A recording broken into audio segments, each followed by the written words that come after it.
A guy who is visually impaired made this his strength and proved his mettle. He started off as a stand-up comedian 5 years back, and today he's one of the established stand-up comedians of India and probably the only partially blind stand-up comedian. Ladies and gentlemen, Sundeep Rao. Sundeep, welcome to the show. Thanks for having me over. Thank you for coming over. Are you fed up of this partially blind, juvenile macular degeneration tag to you? It sounds cool, so I have no other sort of credits to my name. So I don't have many educational qualifications, so it sounds cool. He's like, juvenile macular degeneration. What does that mean? No idea. So what does it mean? You're asking me, okay. So it's pretty much an eye disorder where I've lost central vision in both eyes. So I have no central vision. I can only see from the side, so it's called peripheral vision, where the cells in the retina and in the macula, which is the central part, have died. Okay. And it's pretty much two blind spots over there. Wow. So I choose to see what I want to see, put it that way. But, you know, it's very inspiring to see. With this disorder, how was your growing up days? I suppose as a child, any child, you don't really sort of make a conscious effort to overcome your disability. You just want to live life and be like the other kids around you. So I think in retrospect, I can sort of analyze it. But when I was growing up, it pretty much, I just tried doing everything that people and kids around me were doing. So I played cricket. I used to I used to paint and draw. Wow. And I mean, I don't look at the drawings, but I used to try doing something. But you did everything that I just wanted to do everything. You know, I didn't want to tell myself, oh, I'm different, because I think as a child, you want to be accepted. True. So I really don't think back then I was considering what I was doing. I just did everything because that's what the kids around me were doing. Yeah. And I was just being a kid.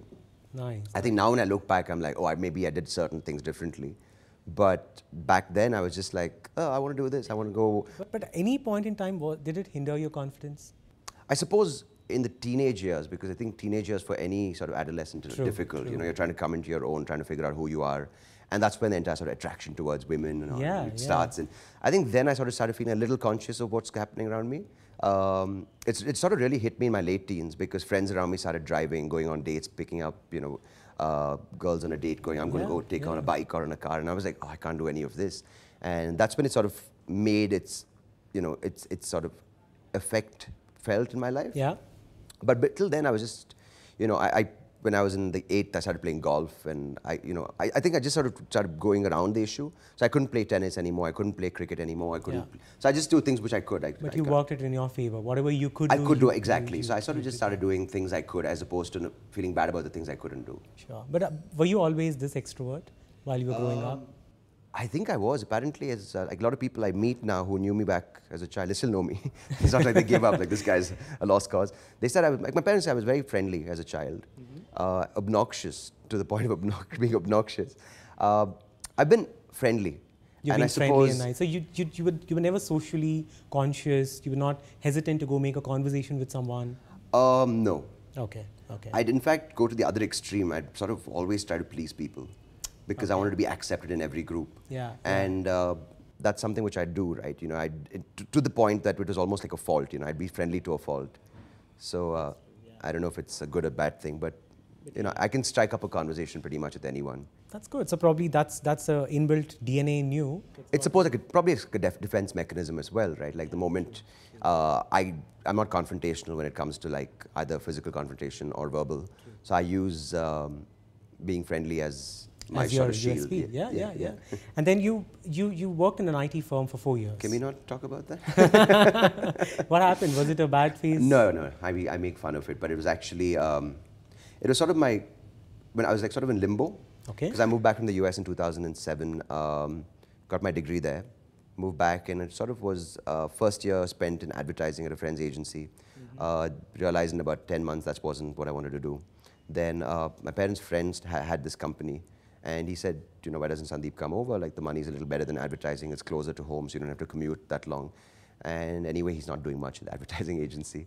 So I did this. It was more of like just like a filler job, which happened to continue for 4 years. But it was nice. You know, I'm glad I did it because it really made me realize that that's what I don't want to do. Yeah. So I think if nothing else, that was... It got you clarity. Yeah. I mean, what brought me clarity was not just the IT field. It was just that I realized at that point I don't want to work with any company like a corporate environment. It's just that because I realized there's no, especially for me, I felt there was no there was lack of accountability. Like you don't get to see your end product. True, true. Like you do one part of the thing. There's so many processes involved. Yeah. Like if you do something well, you want all the sort of success. But if you do something badly, you're copying 20 people so you can blame them. That's true. So I didn't like it's that a finger culture. game, Yeah. finger pointing at people. Yeah. So, but then while you were growing up, did you think of any point in time being a comedian? No, I never was a performer. You never was a performer, never went on stage. I was terrified. In fact, I remember once since the 6th, we were asked to prepare on a topic. And I think literally I got up in front of the class, not even on stage, in front of the classroom, 35 people who I knew. And I think I almost just like sort of, I think I pissed myself. But then from there till now, how did I don't know. when did the cocoon kind of break open? I mean, then again, I mean, there was never like a revelation like that moment. Sure. I never had that. It's just It's a phased out approach. Someone in 2009 said, you know, this guy Veerdas is coming down. Yeah. You make people laugh. Like I used to do that amongst our friends and family, like, you know, have a few drinks, then have a laugh. Yeah. And they're like, you can do it in front of them. And I was like, yeah, I can do it in front of them. How hard is it going to make people I don't know laugh? It was terrifying. No one laughed. And when I got on that stage and I realized that, you know, it's different from making people you know laugh Yeah. to a room full of people who have no idea who you are. They're coming from different backgrounds. Yeah. You probably would have never met these people. You might never meet them again. Yeah. Getting them to that one point where they're all laughing at your joke. True. I took that up as like, wow, this is nice. You know, that when I forgot the first laugh, that's when I realized, man, this is tremendous. So you debuted in the Veerdas Amateur Night. Yeah, yeah. How was it? First experience Awful. on the stage? Awful? I don't remember those 2 minutes because I had 2 minutes and I was like, 2 minutes, that's Wow. too little. And I think I walked off in 30 seconds. I was just like, what do I said? I don't remember. So after that, what happened? So as I said, you know, I kept doing it. You kept performing. Between 2009 2010, I probably went up on stage with amateur nights. That's what they were called, maybe 4 times. Yeah. First time awful, second time even worse. Third time I won the night. Wow. It's not that big a deal, trust me. There was no one else. And then I said, when I got that first laugh, and I was like, phew, this feeling's brilliant. More than like, I never even thought of like, where will I be 5 years down the line? How much money will this bring in? But I just knew that's what I wanted to do. And yeah.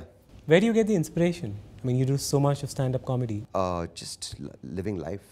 Because one thing I don't do is I don't make fun of people. Okay. Like I don't make fun of physical humor. Attributes, yeah. Because I don't find that funny. Yeah. Like that's something you don't have a choice with. True. Like you don't have a choice that you're born with black hair or white hair or blue hair or you're born with 2 legs or 2 arms. That's just, you know, unfortunate or fortunate or that just happens to you. I make fun of what people do. So that you have a choice with. Yeah. Sometimes you're given everything and you just decide to be a complete idiot about it. That's what I make fun of. Like people, True. A lot of people's habits, the way people behave in society today, the way people sort of react to each other, the way the things people are given and the things they do with that. So I make human behavior, Sure. as opposed to human, human attributes. Yeah. But then, you know, when you 5 years back started off in this, quitting a job. No, I didn't quit 5 years back. I started doing this on the side because I was just doing nothing at work. Sure. And it was a nice outlet, you know. So basically, I'd go to work to get material for the stage. That's what it turned out to be at the end. It was really nice. So, but then when you started off, you know, pre and post stand-up comedy, how has it molded you as a person? When I started comedy in 2010, I was a guy telling jokes. Okay. So I'd just say, okay, what are topics that people will like? Airlines, and we talk about like reality shows, maybe, you know, just for an example. Yeah. And I found that very unnatural. I was just doing jokes for the sake of telling jokes because that's what I thought was expected of me. Never spoke about my eyes at all. Okay. I never addressed the fact that I was partially and sighted. People wouldn't make it out? No. No, okay. They would just thought this guy's really drunk and he can't find the mic.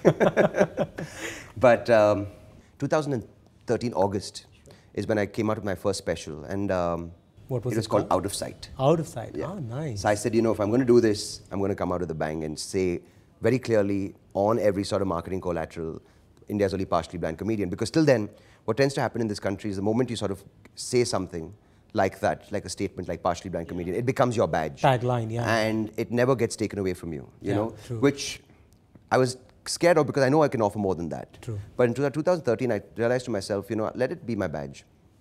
Because I'm going to make that my strength. Not in a very dramatic sort of, not that kind of music way. But it's my perspective, right? Every joke, every observation I make in society, everything I live every day, every experience I live every day, is through that filter. So what you see, what I see, is very different. It's very different. So even though I can't see as much, I might see something else. Yeah. So I realized perspective. It's perspective, exactly. So it's not out of sight, like out of sight as in out of vision. True. It's a perspective. A perspective. Yeah. So that's nice. what. So how was it received? It was really good. So I tried doing it once or twice in my routines. I'd slip it in, do some jokes about visual impairment, and people never got it. They thought I was making fun of blind people. They're like, this guy's cruel. I'm like, no, I can't see either. But once I did this, it became an announcement almost. So that particular point was a turning point.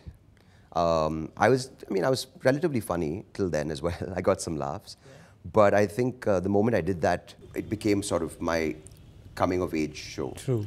And after that point, I became a lot more confident, not just on stage, but in life as well. Because I'm like, this is the chink in my armor. Yeah. I can go on stage and talk about it. And everyone, I realized from that day, I mean, I've known it subconsciously, but I realized that everyone in this society, in this world, has a problem.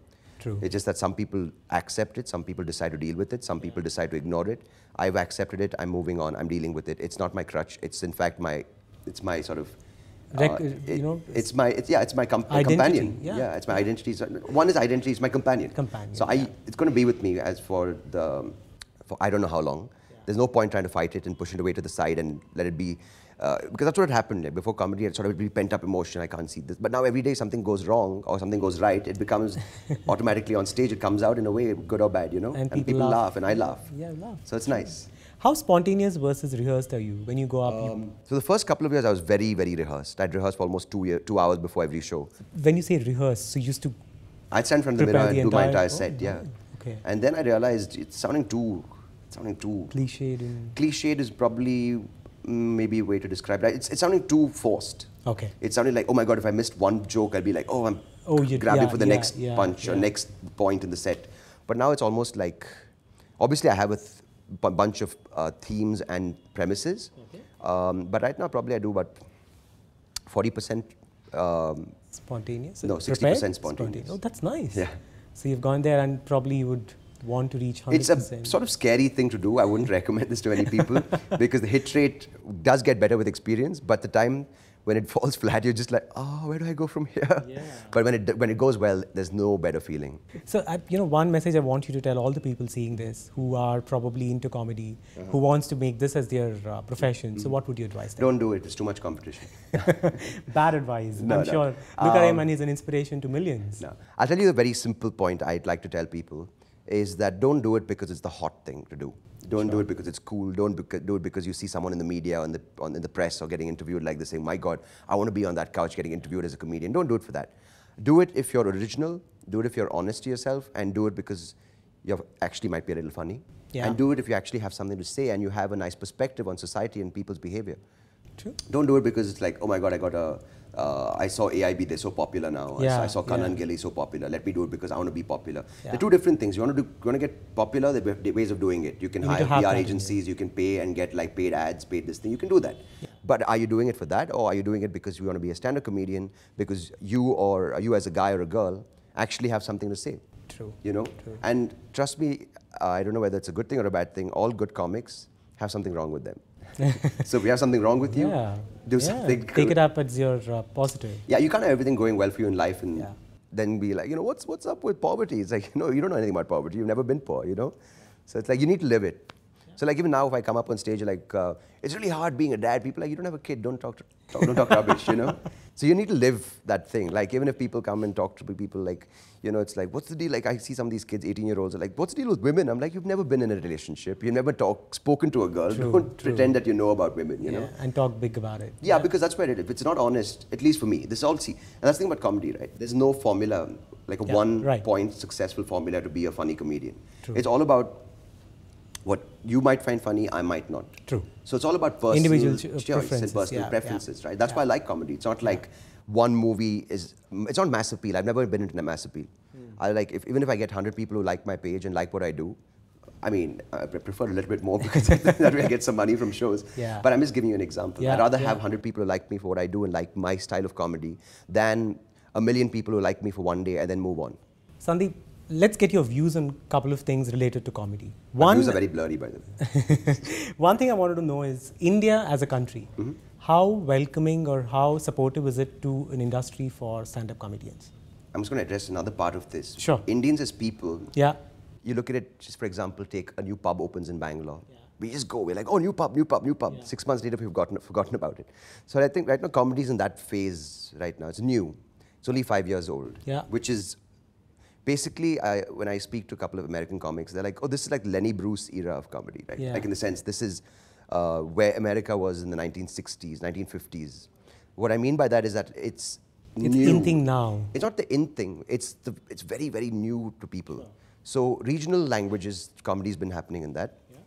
But that's very, like I don't speak Tamil, but I've heard Tamil comedy is very good. I've heard Malayalam humor is very good. But I've seen a lot of slapstick humor. That's what Indians like, very physical comedy. Sure. So then again, I'm not saying right or wrong. I'm just saying this is what I've observed. True. This is what people like. Yeah. And so English stand-up comedy is very new. It's looking hopeful, but then again, there's a very small niche. Because I feel English stand-up comedy in this country has doesn't have mass appeal. Now in India, what's going to work across regions, across states, is going to be Hindi. True. When I first started doing comedy in Bangalore, I was very clear. I was like, I'm doing English stand-up comedy. I speak Kannada. So obviously in a Kannada audience, I'll slip in a little bit of like, a little bit of Kannada lingo. They feel happy. Like, oh, Kannada matadda chanagittu, you know. And that feels nice for them. But 99.999% is all English. Because when I call myself an English comedy stand-up comedian, I feel it's a little unfair. Like for example, if an American comes and performs with me and on a show, I come on and I do like 50% Kannada for a Kannada audience. I mean, for a Bangalore audience, they'll obviously like me more because that instant connect, and that's unfair to him. So what's happening now is when a lot of people are calling themselves English comedians and doing 90% in Hindi. Which I feel is, I mean, it's nothing wrong, but just call yourself a Hindi comedian. You know, like why mislabel the self? It's like, I mean, when I say mislabel, it's not like you're deceiving the thing, but in some ways, like you have like an English-speaking audience coming for an English show, you might lose your audience, right? So the good thing I'd like to say the Indian comedy scene is that in the past 5 years, the audience has grown more than the comics. So they become more open. Earlier, it would only be like regional humor, like the Punjabis behave like this, the Malayalis are always in Dubai, the Kannadigas are always like, you know, eating sambar or something like that. But now it's, there are audiences who still laugh at that, like the corporate audiences, they're like, oh my God, that's hilarious. I've been, you know, the other day I got held up as hostage, that was my wife, and everyone's like, oh, that's hilarious. It's like, come on, you know, move on from that. So people still laugh at that. And that's But there are people who appreciate more humor, like little darker humor, little sensitive topics. So that's nice to see. But then again, that's not going to be on the large scale. That's going to be a smaller... Very niche audience, right? People paying money to come and watch a comedy show.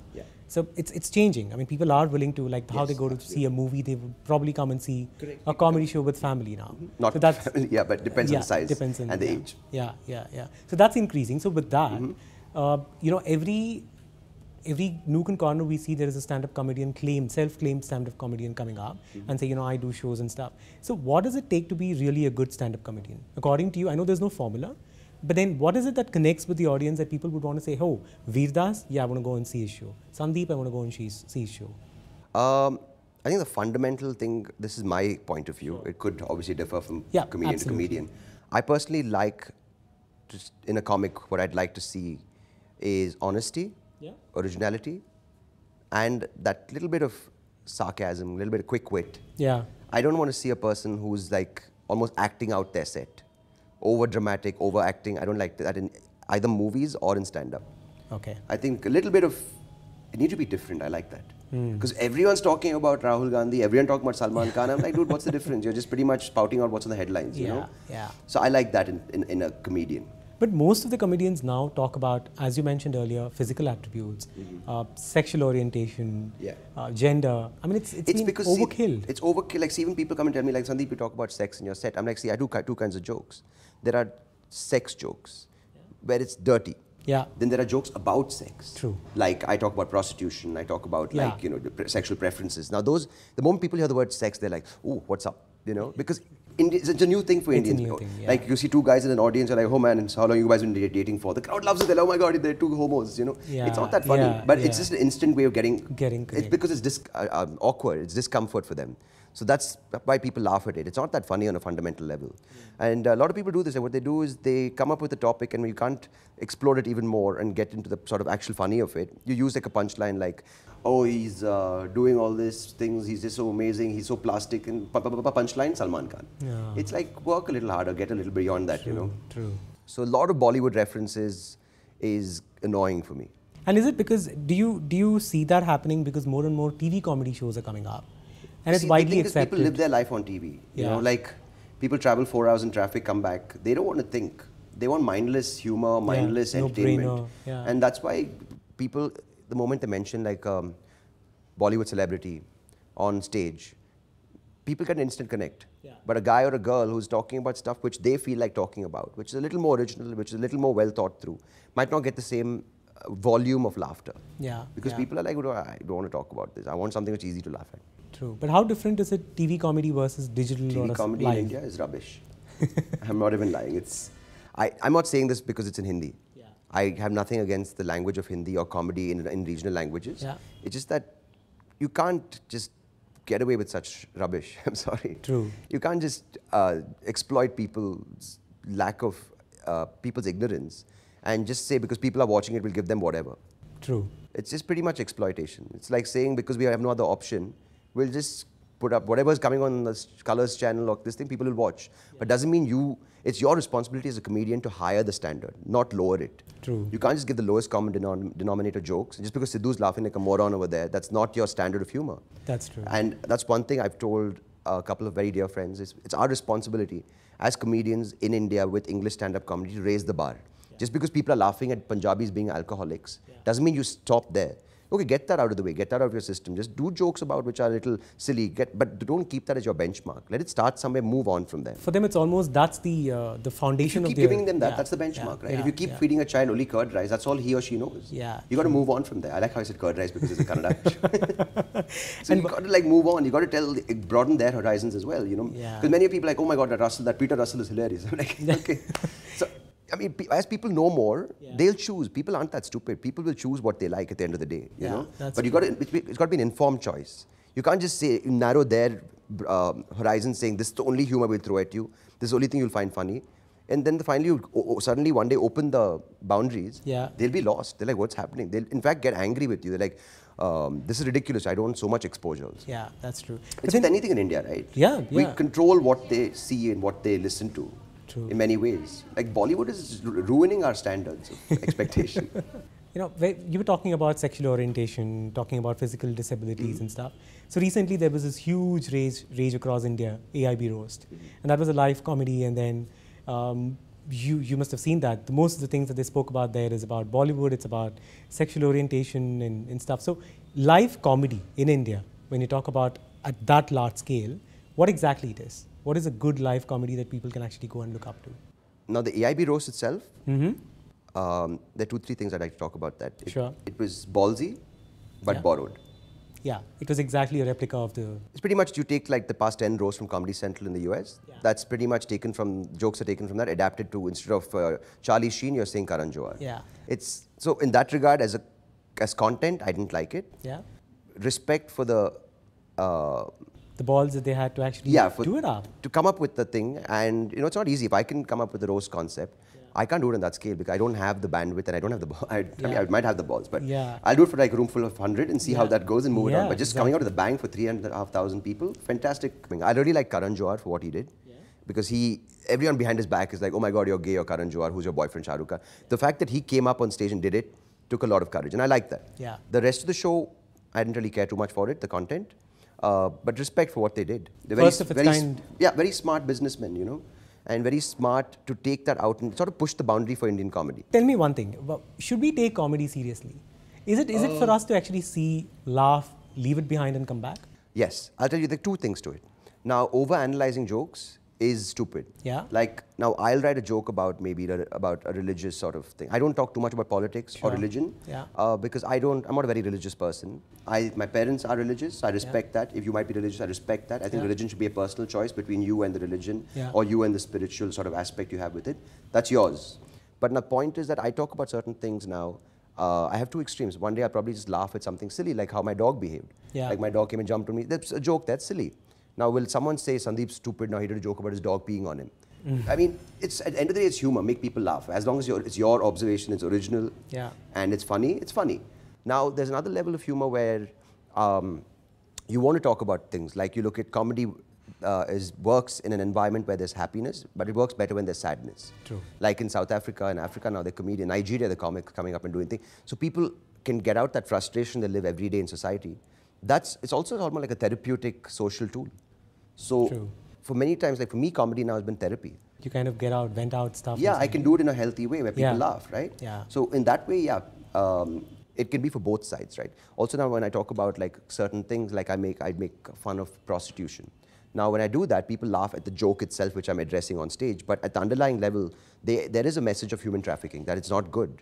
You can't just say one extreme, keep women at home, the other extreme, girls being abused and being trafficked. That's not cool, right?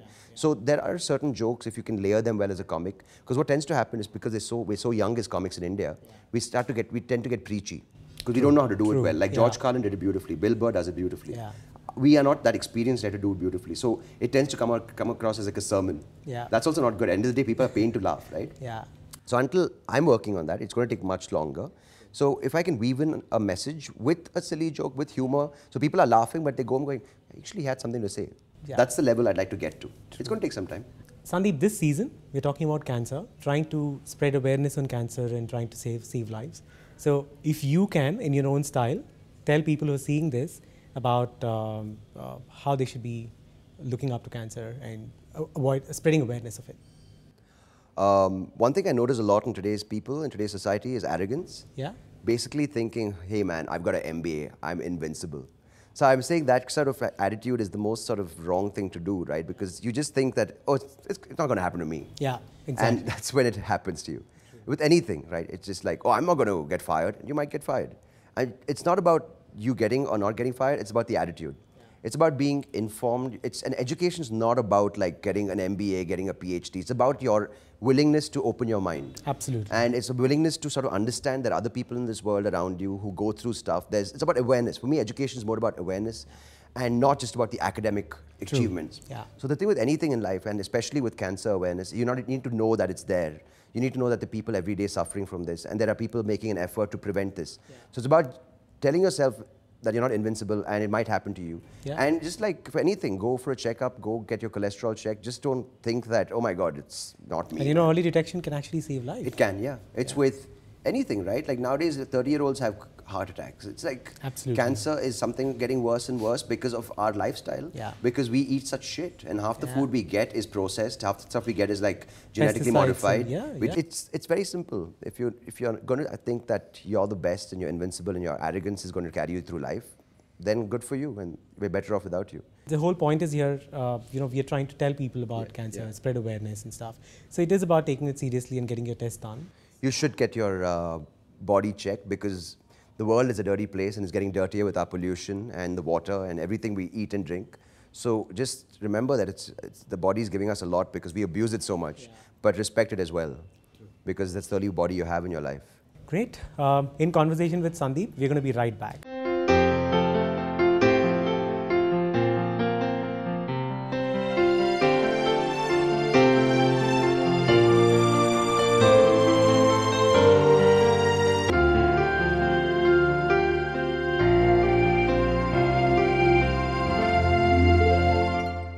In conversation with Sundeep Rao. So now we're going to get into the fun segment. Let's see how... Oh, this wasn't fun. I had great fun doing this. Just kidding. So we're going to go into the quickie ones. Ooh, so we're going to have 10 questions. Okay, let's. Are you ready? Done.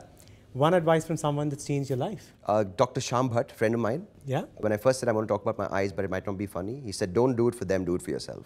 Wow. Yeah. It's profound, right? Yeah, very profound. I'm glad for that advice, because honestly, I'm not being dramatic, but that changed my perspective to comedy and changed my perspective to life. So if you're watching this, Shyam, thanks, man. Wonderful. One incident that changed your life. Is it the same one? One incident that changed my life is, I wouldn't say that one, but discovering comedy and discovering that I can do it well. One favorite comedy show of yours? I'd have to say Fawlty Towers. And one Indian stand-up comedian whom you look up to? Myself. Apart from you? Oh, damn it. Okay. I look up to two stand-up comedians, not because of their comedy comedy styles, but these are two guys who I started comedy in Bangalore with, Praveen Kumar and Sanjay Manaktala. And one of the reasons also why I'm glad doing comedy is because when you're 33, you don't think, or 31, 32, you don't think you're going to make new good friends or best friends. Yeah. But I'm honestly can say very proudly that these two are like some of the closest friends I have in my life right now. One city you feel has the best stand-up comedy culture. Nama Bengaluru, man. Doesn't get better than Bengaluru. this. Yeah. One word that comes to your mind when I say Veerdas, or a message. When it comes to Veerdas, hardworking. Papa CJ, Stage presence. Tanmay Bhatt, Smart. Aditi Mittal, Versatile. Neeti Pata. Sweetheart. One word for the following shows: Comedy Nights with Couple, Kill me. AIB Roast. Brave but ballsy but borrowed. One favorite TV comedy show of yours In India? in India, None. outside, international. Can I do a movie? Yeah. Death at a Funeral, the British one. Any Indian movie in the comedy genre? I'm really sorry for the viewers. I'm not patriotic about this. I love my India in some way, but I don't watch Hindi movies. I'm very sorry. So, One Indian actor who you feel can do brilliant comedy but not tried at it. I must say this. I don't know if you guys have observed over the past few minutes, but there's a guy in Bollywood who looks like me. His name is Saif Ali Khan. So he's been using my looks and voice to do all this. So please, if you catch him, tell him this is not acceptable. He's being my doppelganger. I mean, he's great at comedy too. Is he good? Yeah, he is. He's got a strange sense of comedy. I'd like to see Amitabh Bachchan. I love his voice. I think he's got the best voice. Him and Morgan Freeman should do like a movie called The Voices of God. Wow, that's going to be a wonderful one. Yeah. And I'll give like backup vocals with my cold. Thank you, guys. So, what next for you personally and professionally? Personally, I have to discover how to live the rest of my life with someone else.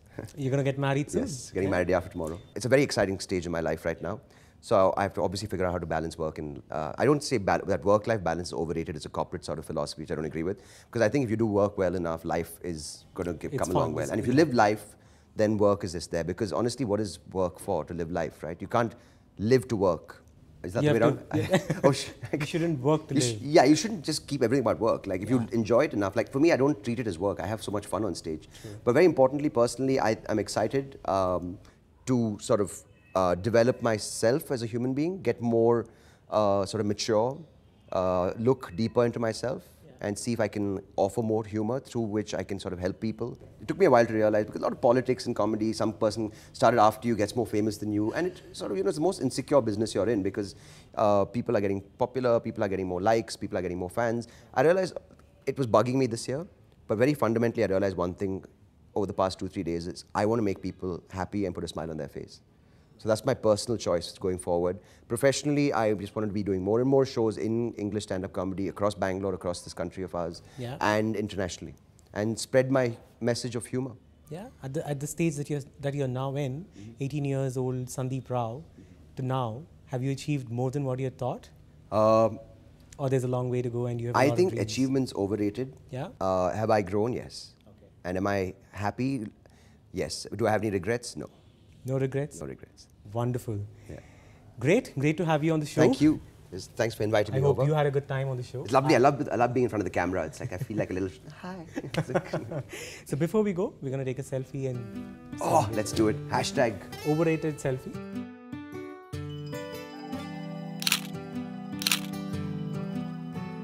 Hi, my name is Sundeep Rao. You've been watching Let's Talk with Vinay. This is series 1. If you like what you've seen, please, you know the drill.